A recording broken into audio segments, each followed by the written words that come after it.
अल्हम्दुलिल्लाहि रब्बिल आलमीन अस्सलातु वस्सलामु अला रसूलिहिल करीम। अस्सलामु अलैकुम नाज़रीन इकराम। तरजुमा कुरान नाम के आसान तफसीर का लेसन नंबर 3.85 है, यानी तीसरे सूरे का लेसन नंबर 85 और थीम है सूरह आले इमरान आयात 128 एंड 129। टॉपिक्स कवर्ड इस तरह से हैं: सबसे पहले तिलावत, उसके बाद word by word and phrase by phrase translation, फिर तफसीर, आखिर में कुछ अहम नुकात, एक्नॉलेजमेंट एंड रेफरेंसेस। औज़ु बिल्लाहि मिनश शैतानिर रजीम, बिस्मिल्लाहिर्रहमानिर रहीम। लैसा लका मिनल अम्रि शैउन औ यतूब अलैहिम औ युअज़्ज़िबहुम फ़इन्नहुम ज़ालिमून। वर्ड बाई वर्ड ट्रांसलेशन देखें। लैसा रूट वर्ड है लाम या सीन से, माने नहीं, नॉट। लका लाम से है, माने आप सल्लल्लाहु अलैहि वसल्लम के लिए, फॉर यू। मिन मीम नून से, माने से, फ्रॉम। अल अमरी अलिफ मीम रो से है, माने अमर, काम, फैसला, मुआमला, द डिसीशन। शैउन शीन या हमजा से है, माने कोई, कुछ, द मैटर। आओ रूट वर्ड अलिफ वाव से है, माने या, कभी कभी खा के मानों में भी आता है, वेदा। यतूबा ता वाव बा से है, माने तौबा कबूल करे, ही टर्न्स इन मर्सी। अलैहिम आइन लाम या से है, माने उनकी, टू देम। आओ अलिफ वाव से है, माने या, और। युअज़्ज़िबहुम आइन दाल बा से है, माने उन्हें अजाब दे, पनिशेस देम। फ़इन्नहुम अलिफ नून नून से है, माने क्योंकि वो, फॉर इंडीड दे। ज़ालिमून ज़ाल लाम मीम से है, माने जालिम, जालिम की जमा ज़ालिमून है, wrongdoers. Phrase by phrase translation Urdu में देखें। लैसा लका नहीं आप सल्लल्लाहु अलैहि वसल्लम का, मिनल अम्रि शैउन इस अमर में कुछ भी दखल, औ यतूब अलैहिम खा अल्लाह उनकी तौबा कबूल करे, औ युअज़्ज़िबहुम या उनको अजाब दे, फ़इन्नहुम ज़ालिमून क्योंकि वो जालिम हैं। कंप्लीट ट्रांसलेशन देखें। नहीं आप सल्लल्लाहु अलैहि वसल्लम का इस अमर में कुछ भी दखल, खा अल्लाह उनकी तौबा कबूल करे या उनको अजाब दे क्योंकि वो जालिम हैं। Phrase by phrase translation English में देखें। लैसा लका नॉट फॉर यू, मिनल अम्रि शैउन is the decision in the matter, औ यतूब अलैहिम whether he turns in mercy to them, औ युअज़्ज़िबहुम और पनिशेस देम, फ़इन्नहुम ज़ालिमून for they are indeed wrong doers. Complete translation देखें। Not for you is the decision in the matter, whether he turns in mercy to them और punishes them, for they are indeed wrong doors. सूरह आल इमरान आयत 129 देखें। बिस्मिल्लाहिर्रहमानिर्रहीम। वलिल्लाहि मा फिस समावाति व मा फिल अर्ज़ यग़फ़िरु लिमन यशाअ व युअज़्ज़िबु मन यशाअ वल्लाहु गफ़ूरुर रहीम। वर्ड बाई वर्ड ट्रांसलेशन देखें। वलिल्लाहि अलिफ लाम हा से है, माने और अल्लाह के लिए, and to Allah belongs.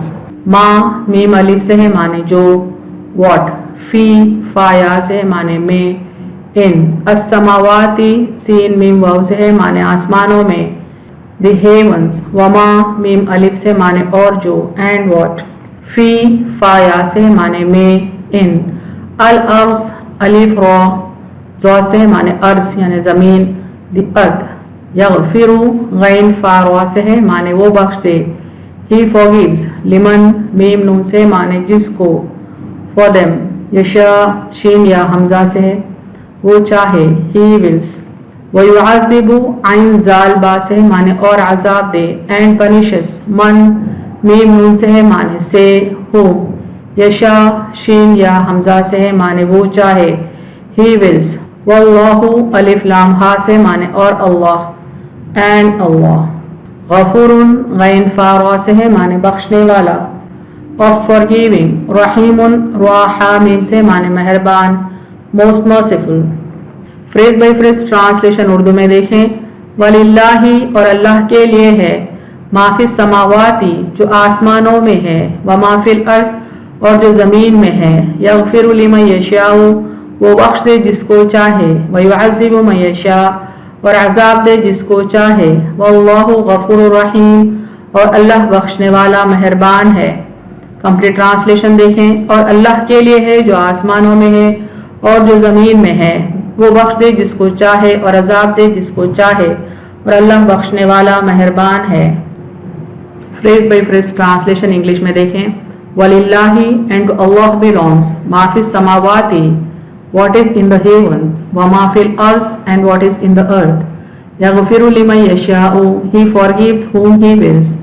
Wa yu'azzibu man yasha', and punishes whom he wills. Wallahu ghafurur rahim, and Allah is the most forgiving and the most merciful. Complete translation देखें. And to Allah belongs what is in the heavens and what is in the earth. He forgives whom he wills and punishes whom he wills.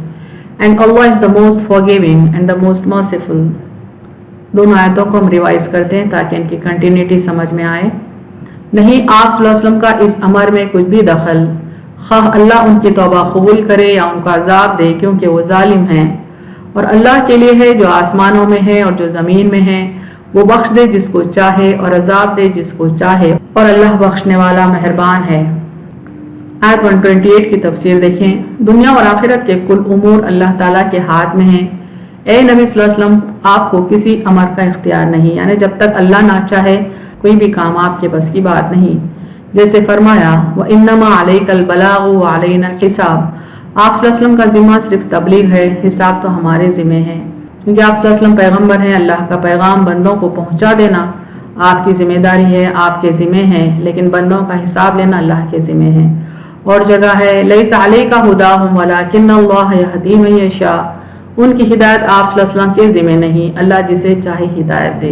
यानी बंदों को हिदायत देना आप सल्लल्लाहु अलैहि वसल्लम की जिम्मेदारी नहीं, बल्कि बंदों तक अल्लाह का पैगाम पहुंचाना आप सल्लल्लाहु अलैहि वसल्लम की जिम्मेदारी है.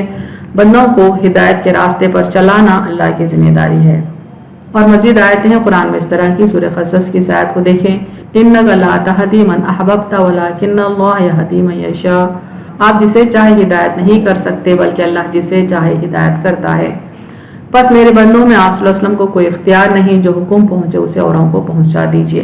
यानी आप सल्लल्लाहु अलैहि वसल्लम की बुनियादी जिम्मेदारी बस यही है कि अल्लाह का पैगाम बंदों तक पहुंचा दें. बंदों में जिसको हिदायत देना चाहे अल्लाह देगा, जिसे गुमराही में मुब्तला रखना चाहे उसे मुब्तला रखेगा. यानी ये अल्लाह की मंशा पर, ये अल्लाह की हिकमतों पर मबनी है कि आगे क्या होने वाला है, किस बंदे से क्या मामला करना बेहतर है.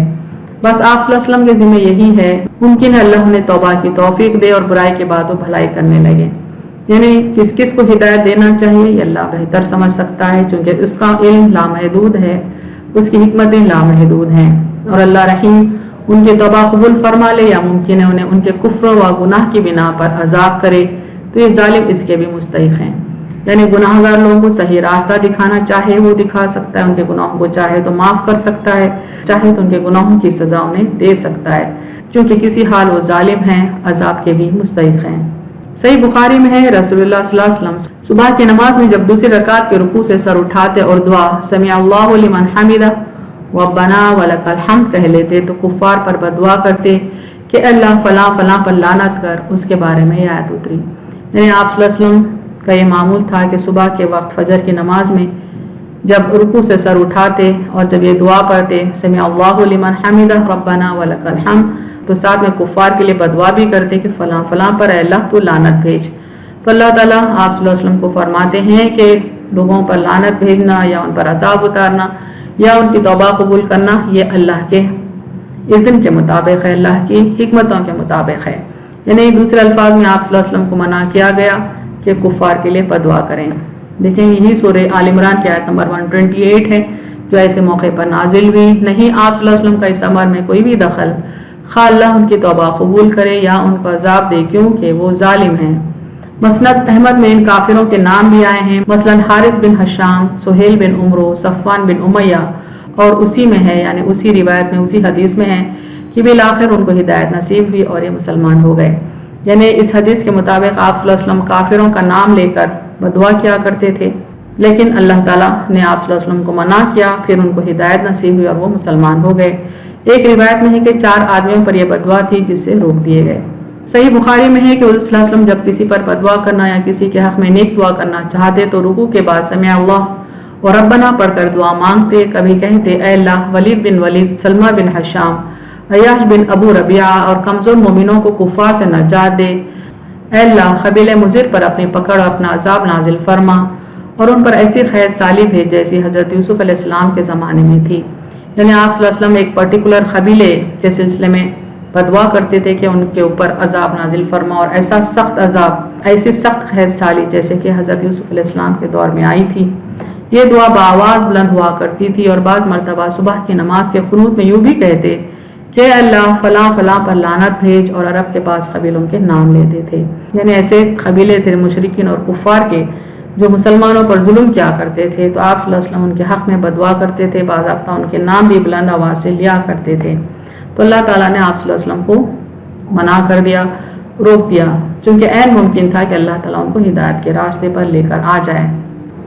ایک روایت میں ہے کہ جنگ احد میں جب آپ صلی اللہ علیہ وسلم کے دندان مبارک شہید ہوئے، چہرہ زخمی ہوا، خون بہنے لگا، تو زبان سے نکل گیا کہ وہ قوم کیسے فلاح پائے گی جس نے اپنے نبی صلی اللہ علیہ وسلم کے ساتھ یہ کیا، حالانکہ نبی اللہ خالق کل کی طرف سے انہیں بلاتا تھا۔ اس وقت یہ آیت نازل ہوئی کہ اے نبی صلی اللہ علیہ وسلم، آپ کو اس امر میں دخل نہیں، اللہ چاہے کسی کی توبہ قبول کرے یا اللہ چاہے تو کسی کو عذاب دے۔ یعنی آپ صلی اللہ علیہ وسلم نے جنگ احد میں جو تکلیف اٹھائی، جس کے سبب چہرہ زخمی ہو چکا تھا، دانت شہید ہو چکا تھا، اور آپ صلی اللہ علیہ وسلم ایک گڑھے میں گر گئے تھے، تو اس تکلیف میں آپ صلی اللہ علیہ وسلم کی زبان سے ایک جملہ ادا ہو گیا کہ اللہ یہ قوم کیسے فلاح پائے گی جس نے اپنے نبی کا یہ حال کیا۔ تو اللہ تعالیٰ کو یہ بھی پسند نہیں آیا، اللہ تعالیٰ نے آپ کو روک دیا، اور روکنے کے لیے سورہ آل عمران آیت 128 یعنی کرنٹ آیت انڈر فوکس نازل ہوئی۔ آپ اس غزوے میں گڑھے میں گر پڑے تھے اور خون بہت نکل گیا تھا، کچھ تو اس ضعف کی وجہ سے اور کچھ اس وجہ سے کہ دوہری ذرہ پہنے ہوئے تھے، اٹھ نہ سکے۔ حضرت حذیفہ کے مولا حضرت سالم رضی اللہ عنہ پہنچے اور چہرے پر سے خون پہنچا۔ جب افاقہ ہوا تو آپ نے فرمایا اور یہ آیت نازل ہوئی، یعنی جنگ احد کی بات ہو رہی ہے کہ آپ صلی اللہ علیہ وسلم ایک گڑھے میں گر چکے تھے اور دگنی ذرہ پہنے ہوئے تھے، اور پھر زخموں کی کمزوری کی وجہ سے گڑھے کے باہر نہیں آ پائے۔ ایک صحابی نے آپ صلی اللہ علیہ وسلم کو باہر نکالا، چہرے سے خون صاف کیا۔ جب آپ صلی اللہ علیہ وسلم بہتر محسوس کرنے لگے تو آپ صلی اللہ علیہ وسلم کے زبان سے یہ جملہ ادا ہو گیا کہ وہ قوم کیسے فلاح پائے گی جس نے آپ صلی اللہ علیہ وسلم کے ساتھ یہ معاملہ کیا، آپ صلی اللہ علیہ وسلم کا یہ حال کیا۔ تب اللہ تعالیٰ نے یہ آیت نازل کی، یعنی سورہ آل عمران آیت 128۔ سورہ آل عمران آیت 129 کی تفسیر دیکھیں، اللہ تعالیٰ فرماتے ہیں اور اللہ کے لیے جو آسمانوں میں ہے اور جو زمین میں ہے، وہ بخش دے جس کو چاہے اور عذاب دے جس کو چاہے، اور اللہ بخشنے والا مہربان ہے۔ اس آیت کا مدعا یہ ہرگز نہیں کہ آپ صلی اللہ علیہ وسلم کی دعا یا بدعا کا اللہ کی جناب میں کوئی وزن ہی نہیں ہے۔ اس میں کوئی شک نہیں کہ ہر حقیر و عزیز سب کچھ بلا استثنا اللہ تعالیٰ کے قبضہ قدرت میں ہے، وہ نہ چاہے تو کچھ بھی نہیں ہو سکتا۔ یعنی یہ بات تو یقینی ہے کہ اللہ ہی کا ہے، اللہ ہی کی ملکیت میں ہے ہر وہ چیز جو آسمانوں میں ہے، ہر وہ چیز جو زمین میں ہے۔ اللہ جسے چاہے بخش سکتا ہے، اللہ جسے چاہے عذاب دے سکتا ہے، اور بے شک اللہ تعالیٰ غفور ہے، رحیم ہے۔ ان باتوں سے کوئی انکار نہیں، یہ تو حق ہے، یہ تو اللہ کا کلام ہے، وہ نہ چاہے تو کوئی کچھ بھی نہیں کر سکتا۔ لیکن اسی طرح اس میں بھی ذرہ برابر شک نہیں کہ آپ صلی اللہ علیہ وسلم کا ہاتھ دعا کے لیے اٹھے تو اجڑے دیار میں بہار آ جاتی ہے، انگلی کا اشارہ ہو تو چاند دو ٹکڑے ہو جاتا ہے۔ یعنی اس آیت کا یہ معنی نہیں ہے کہ آپ صلی اللہ علیہ وسلم کی دعا یا بدعا کوئی وزن نہیں رکھتی، نعوذ باللہ۔ آپ صلی اللہ علیہ وسلم اگر دعا کے لیے ہاتھ اٹھا دیں تو اجڑے چمن میں بہار آ سکتی ہے، انگلی کا اشارہ کر دیں تو چاند دو ٹکڑے ہو جاتا ہے، بے شک اللہ کے حکم سے۔